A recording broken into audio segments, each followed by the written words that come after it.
ഇപ്പോൾ ദിലീപ് അഭിഭാഷകന്റെ അഡ്വക്കേറ്റ് രാമൻപിള്ളയ്ക്കാണ് ആദ്യം നന്ദി പറഞ്ഞത്. അഡ്വക്കേറ്റ് ബി രാമൻപിള്ളയ്ക്കും അദ്ദേഹത്തിന്റെ അസോസിയേറ്റ്സിനുമാണ് നന്ദി പറഞ്ഞത്. അവിടേക്കാണ് ഇപ്പോൾ ദിലീപ് പോയിട്ടുള്ളത്. അവിടെ ലേബി ഉണ്ട്. ലേബി സൈന്ദ്രൻ, ഈ സംഭവം നടന്ന ഘട്ടത്തിൽ ആദ്യം റിപ്പോർട്ട് ചെയ്ത മാധ്യമപ്രവർത്തക കൂടിയാണ് ലേബി.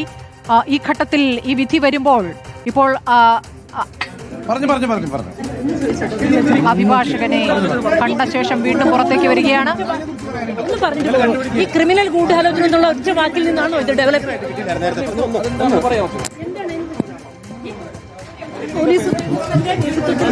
ഒരു പോലീസ് ഉദ്യോഗസ്ഥന്റെ നേതൃത്വത്തിലുള്ള സംഘം അന്നത്തെ ഒരു ഉയർന്ന മേലുദ്യോഗസ്ഥയും അവര് തെരഞ്ഞെടുക്കപ്പെട്ട ഒരു സംഘം ക്രിമിനൽ കണ്ടുപിടിച്ചത്. നിങ്ങൾ ഇത്ര കാര്യങ്ങളെ 9 വർഷമായിട്ട് കണ്ടുപിടിച്ചോണ്ടിരിക്കുകയാണ്.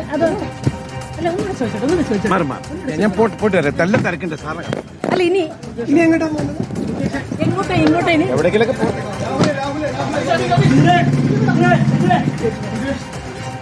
ലേബി, ദിലീപിന്റെ പ്രതികരണം കേട്ടുകഴിഞ്ഞു. നേരത്തെ കോടതി വിധിക്ക് ശേഷം നടത്തിയ പ്രതികരണം ആവർത്തിക്കുന്നു. ക്രിമിനൽ പോലീസ് സംഘം എന്നാണ് അവിടെ പറഞ്ഞത്. ഇപ്പോഴും പറയുന്നു ബി സന്ധ്യയാണ് ഇപ്പോൾ പ്രതിക്കൂട്ടിൽ നിർത്തിയിരിക്കുന്നത്. അവിടെ മഞ്ജുവിനെതിരെ പറഞ്ഞുകൊണ്ടാണ് ദിലീപ് തുടങ്ങിയത് എന്നുള്ളതാണ്. മഞ്ജു ക്രിമിനൽ ഗൂഢാലോചന എന്ന് പറഞ്ഞെടുത്താണ് ഈ കേസിന്റെ തുടക്കം എന്ന് പറയുമ്പോൾ ആ പ്രതികരണത്തിന്റെ ഭാഷയുടെ ഒരു ഭീഷണി സ്വരം കൂടി തോന്നുന്ന രൂപത്തിലാണ് പ്രതികരണം വന്നിരിക്കുന്നത്. ഇപ്പോൾ വക്കീൽ ഓഫീസിന് മുന്നിൽ നിന്നും വക്കീൽ നന്ദി പറഞ്ഞുകൊണ്ട് ഇറങ്ങിയിരിക്കുകയാണ്. ലേബി, ഈ ഘട്ടത്തിൽ നൽകാവുന്ന വിവരങ്ങൾ ലേബി. സ്മൃതി, കൃത്യമായും മഞ്ജുവിനെ ടാർഗറ്റ് ചെയ്തുകൊണ്ടുള്ള പ്രതികരണമാണ് ഇറങ്ങിയപ്പോൾ തന്നെ. അതായത് CJM കോടതിയിൽ നിന്ന് ഇറങ്ങിയപ്പോഴുള്ള അതേ പ്രതികരണം വക്കീൽ ഓഫീസിൽ നിന്ന് ഇറങ്ങിയപ്പോഴും ആവർത്തിക്കുകയാണ്. അതായത് മഞ്ജു വാര്യർ ദർബാർ ഹാൾ ഗ്രൗണ്ടിൽ ഈ നടി ആക്രമിക്കപ്പെട്ടതിന്റെ 2ാം നാൾ നടത്തിയ പ്രസ്താവന, അതായത് ക്രിമിനൽ ഗൂഢാലോചന ഉണ്ട് എന്നുള്ള പ്രസ്താവനയാണ് ഇത്തരത്തിലൊരു സംഭവത്തിലേക്ക് വഴിവെച്ചത് എന്ന് മഞ്ജുവിനെ ടാർഗറ്റ് ചെയ്തുകൊണ്ട് തന്നെയാണ് പ്രതികരിച്ചിരിക്കുന്നത്.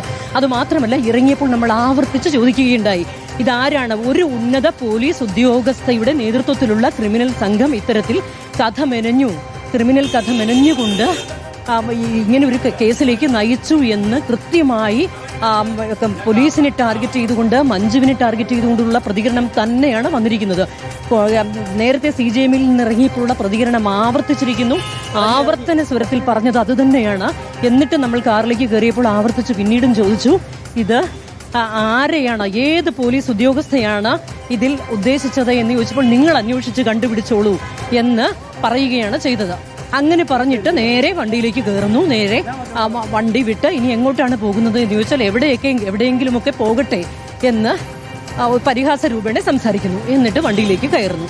അങ്ങനെയാണ് ഇപ്പോൾ ഇവിടെ നിന്ന് പോയിരിക്കുന്നത്. ഏതായാലും ഈ ഒരു സന്ദർഭത്തിൽ വളരെ കൃത്യമായി, അതായത് ഈ ഒരു സംഭവത്തിലേക്ക് വഴിവെച്ചത് അന്ന് ഈ നടി ആക്രമിക്കപ്പെട്ടതിന്റെ 19-ാം തീയതി ദർബാർ ഹാൾ ഗ്രൗണ്ടിൽ നടന്ന മഞ്ജുവിന്റെ പ്രസ്താവനയാണ് ഇതിലേക്ക് വഴി നയിച്ചത്. ആ പ്രസ്താവന കൃത്യമായി ഇറങ്ങി വന്നപ്പോൾ തന്നെ ആ പേരിൽ ഊന്നി, ആ വാചകത്തിൽ ഊന്നിയാണ് ദിലീപ് സംസാരിച്ചിരിക്കുന്നത്. നമ്മൾ ആ CJM കോടതിയിൽ നിന്ന് ഇറങ്ങിയപ്പോഴുള്ള ദൃശ്യങ്ങളൊക്കെ കണ്ടതാണ്. ആ സമയത്ത് മറ്റേതെങ്കിലും രീതിയിലുള്ള വെറുതെ വിട്ടതിന് നന്ദിയോ വേറെ ഏതെങ്കിലും രീതിയിലുള്ള ഒരു അഭിപ്രായ പ്രകടനങ്ങൾ സാധാരണ നടത്തുന്നത് പ്രതീക്ഷിച്ചിരുന്ന മാധ്യമങ്ങൾക്ക് തെറ്റി തിരിച്ച മാധ്യമങ്ങളെ കൂട്ടുപിടിച്ചുകൊണ്ട് ഒരു ഉന്നത പോലീസ് ഉദ്യോഗസ്ഥ കുറച്ച് പോലീസ് സംഘങ്ങളെ കൂട്ടുപിടിച്ചുകൊണ്ട് ഇത്തരത്തിലൊരു ക്രിമിനൽ അതായത് ബി സന്ധ്യയ്ക്ക് പേരെടുത്ത് പറയുന്നില്ലെങ്കിലും പരോക്ഷ വിമർശനം അത് ബി സന്ധ്യയിലേക്ക് തന്നെയാണ് എന്നതല്ലേ മനസ്സിലാക്കേണ്ടത്. ആവർത്തിച്ച് കോടതി വളപ്പിൽ ഇപ്പോൾ ലേബിയുടെ മൈക്കിന് മുന്നിൽ 2ഇടത്തും പറഞ്ഞത് ഉന്നത പോലീസ് ഉദ്യോഗസ്ഥയുടെ താല്പര്യത്തെക്കുറിച്ചാണ്. സുജയ, തീർച്ചയായും അങ്ങനെ തന്നെയാണ് സുജയ. നമ്മളിപ്പോൾ നിൽക്കുന്നത് വക്കീൽ ഓഫീസിലാണ്. ഈ വക്കീൽ ഓഫീസിലേക്ക് ഇറങ്ങിയ സമയത്ത് ഇവിടെ വന്ന് പ്രതികരിക്കാൻ തയ്യാറാകാതെ അകത്തേക്ക് കയറി പോകുന്നു. തിരിച്ച് ഏകദേശം 10 മിനിറ്റ് കൊണ്ട് തിരിച്ച് താഴേക്ക് ഇറങ്ങി വരുന്നു. താഴേക്ക് ഇറങ്ങി വരുമ്പോൾ മാധ്യമങ്ങളെ കൃത്യമായി കണ്ടു. ഇനിയൊന്നും കൂടുതൽ പറയാനില്ല, അവിടെ പറഞ്ഞത് മാത്രമേ ഉള്ളൂ, രണ്ടാമത് ആവർത്തിക്കുന്നില്ല എന്ന് ആദ്യം പറയുന്നു. നമ്മൾ വീണ്ടും ആവർത്തിച്ച് ചോദിച്ചു, ഏതാണ് ഈ ഉന്നത പോലീസ് ഉദ്യോഗസ്ഥ, ആരാണ് ഇത്തരത്തിലൊരു കഥ മെനഞ്ഞു എന്ന് ദിലീപ് പറയുന്നത് എന്ന് ആവർത്തിച്ച് ചോദിച്ചപ്പോഴാണ് മറുപടി പറഞ്ഞത്, ഒരു ഉന്നത പോലീസ് ഉദ്യോഗസ്ഥയുടെ നേതൃത്വത്തിലാണ് ഇത്തരത്തിലൊരു കള്ളക്കഥ മെനഞ്ഞുകൊണ്ട് അന്വേഷണ സംഘം മുന്നോട്ട് പോയത് എന്ന് പറഞ്ഞു.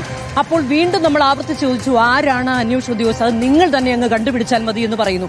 അപ്പോൾ നമ്മുടെ കൂട്ടത്തിൽ നിന്ന് ഒരു മാധ്യമപ്രവർത്തകൻ ചോദിക്കുകയുണ്ടായി, അത് പേര് സഹിതം ചോദിക്കുകയുണ്ടായി. അതൊക്കെ നിങ്ങൾ അങ്ങ് കണ്ടുപിടിക്കൂ എന്ന് പറഞ്ഞുകൊണ്ട് വാഹനത്തിൽ കയറി ഇപ്പോൾ പോയിരിക്കുകയാണ്. എങ്ങോട്ടാണ് പോകുന്നത് എന്ന് ചോദിച്ചു. എങ്ങോട്ടാണ് പോകുന്നത്, ഇനി എവിടെയെങ്കിലുമൊക്കെ പോകട്ടെ എന്ന് പറഞ്ഞുകൊണ്ട് വണ്ടിയിൽ കയറി പോയി. ഏതായാലും സുജയ, നമ്മൾക്ക് CJM-ൽ ആ ദൃശ്യങ്ങൾ കണ്ടതാണ്.